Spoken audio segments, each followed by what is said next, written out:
Good morning or good afternoon or good evening whenever you are going through this presentation. Want to welcome you to um, the the second part of our second week of sophomore guidance. Um, Last week, we just to recap, Mr. Henningsen did a wonderful job of teaching us about mindfulness and how important mindfulness is in our daily lives. And just recently, Mrs. Cunningham shared about the statistics and um, pretty hard facts about suicide. Today, we're going to be talking a little bit about the opposite of that and how we can use our strengths and our talents and our gifts to combat the uh, depression or suicidal thoughts. So, one of the things we're going to start with our strengths is how do you find your strengths? Um, there are many different places that you can find your strengths. Just personally, for me, about a month ago, we were working as a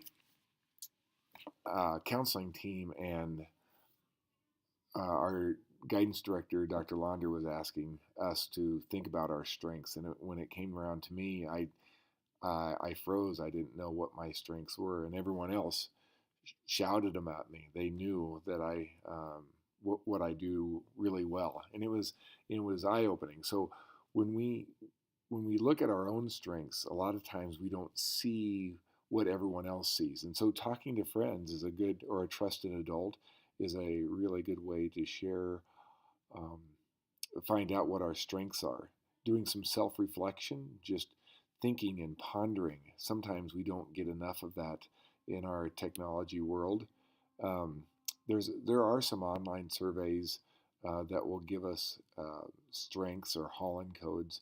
One of the strength assessments that we use here at Westside is the Gallup Strength Finder. If you are in marketing next year, you'll be taking the Gallup Strength Finder in marketing. One that we're going to be working with pretty closely is on Naviance, and uh, you've already taken Do What You Are, and hopefully you are going to or have taken um, the Career Interest Profiler, and those are two assessments that we can kind of start to ponder and think about. Is this an accurate description of who I am? So if you wouldn't mind, go ahead and pull up your computers and get into your Naviance account and scroll into the results of the Do What You Are survey. And you're going to find something that looks a little bit like this. You'll notice that this person was an introvert, preferring to focus his or her attention inward, consider things fully before responding, concentrate on one project at a time. If this person has intuitive, um, this always focusing or more than likely focusing on what could be than rather what is, maybe an optimist working on theories and ideas, and then using it, doing a good job of using their imagination. So here's the answer to one of the questions on your sheet or on the back of your sheet that you should have gotten from Mrs. Cunningham's presentation was, what are your strengths according to the results from Do What You Are? And I'll give you a little time to write these down.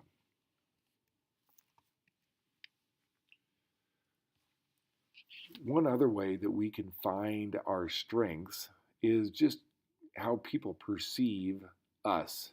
Um, If you come into my office, you'll notice right now, as I'm recording this, I have papers all over. Things are strewn about. It looks very disorganized. So, number one, yes, some people might consider me disorganized. Um, and sometimes I consider myself, disorganized, and I feel bad about being disorganized. But there's a different way of looking at this as well. So if you take a few moments here and look at the characteristics and just, are there any words on here that might describe you, you might describe yourself as, or other people have used these words to describe you. And then write those 3 words down on that half sheet that you were given. When we look at these weaknesses, it's just a matter of what people see, right? So every weakness has a corresponding strength. So when people see a little bit of disorganization with me, I see creativity. I know exactly where things are in my office. It doesn't really bother me that much with having papers about, because I feel like that's not a big priority with me. So if someone might call you a little bit stubborn, being persistent is a um, good way of saying stubborn. Um, I coach the reserve boys basketball team, and the third one down is obnoxious. Some other teams have called us being obnoxious, but I see that as our players just being very, very enthusiastic. They just enjoyed playing together and playing basketball. So there's different ways of seeing these things, and I want you to put down the other meaning for the word um, that you put down on your paper. So some people might be shy. You can see that as just being reflective. There's 2 ways of seeing all of these.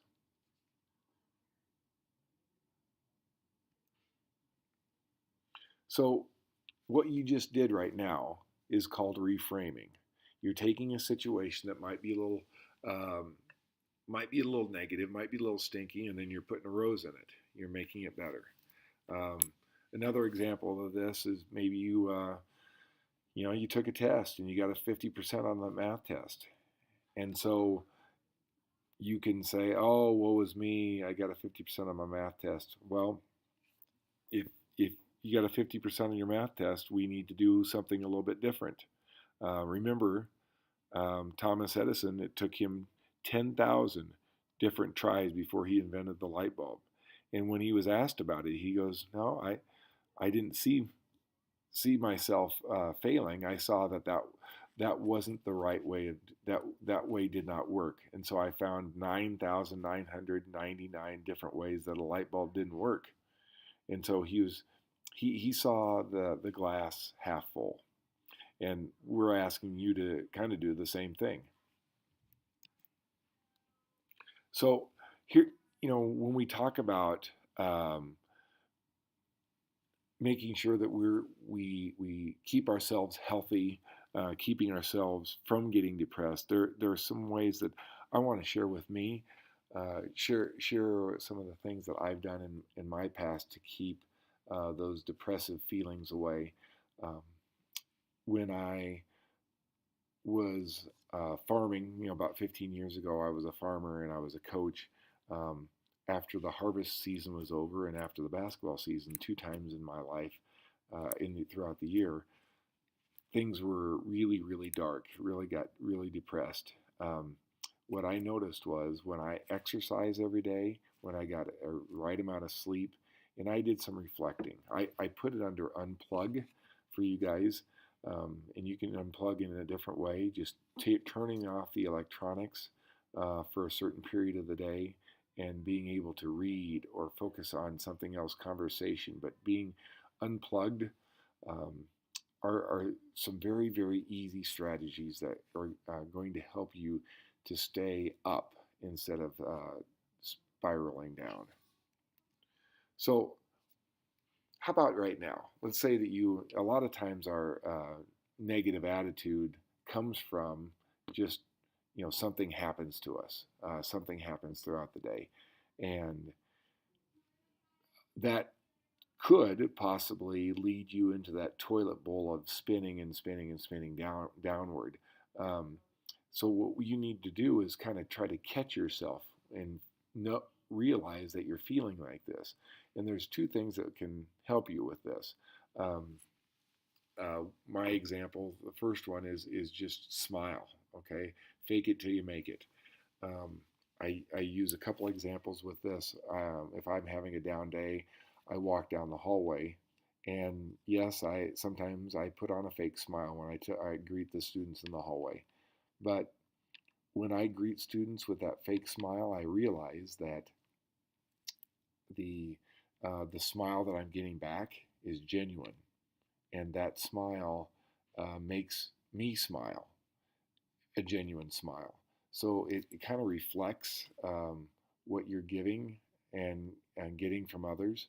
The other example I have with the smiling, I have a young son who every once in a while used to have a really, really, really bad attitude. And I would just say, okay, I'm going to give you 60 seconds. You better change your attitude around. You'll need to show me. Um, well, after 60 seconds, I'd come back and he would give me this fake smile. Okay. Um, what I'd like you guys to do is to turn to a neighbor of yours or just try it yourself um, and give a fake smile. But I'd like you to hold that fake smile for about 5 seconds. You'll notice that after holding a fake smile for about 5 seconds and looking at someone else holding a fake smile for 5 seconds, turns your smile into a genuine smile. And well, like I said, it becomes reflective.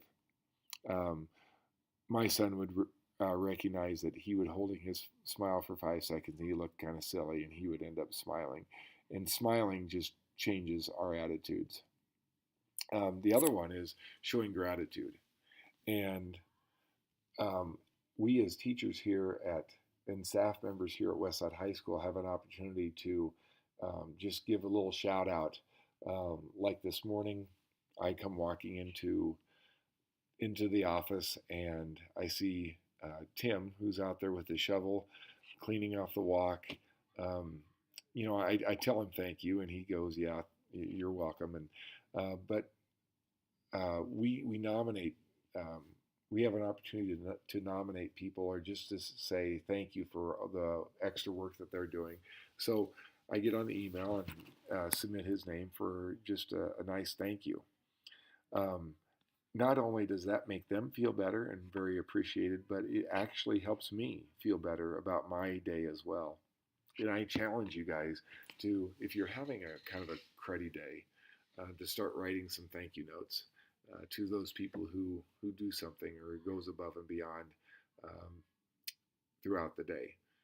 Um, there is a quick video that you can watch. Actually, it's about 10 minutes long. If we have time in class, we're going to watch it. Otherwise, click on or copy and paste the URL into your site so you can watch the video. And there's some science that just proves that um, giving gratitude and showing gratitude does make you happier. So if you have any other questions about just being right now and keeping yourself and working with your strengths, be more than happy to answer them. Once again, if you're being depressed, speak with someone. The last thing we want you to do is do this alone. You are never alone here at Westside. You can always turn to a trusted adult or your counselor or friend. Thank you, and hope you guys have a great day.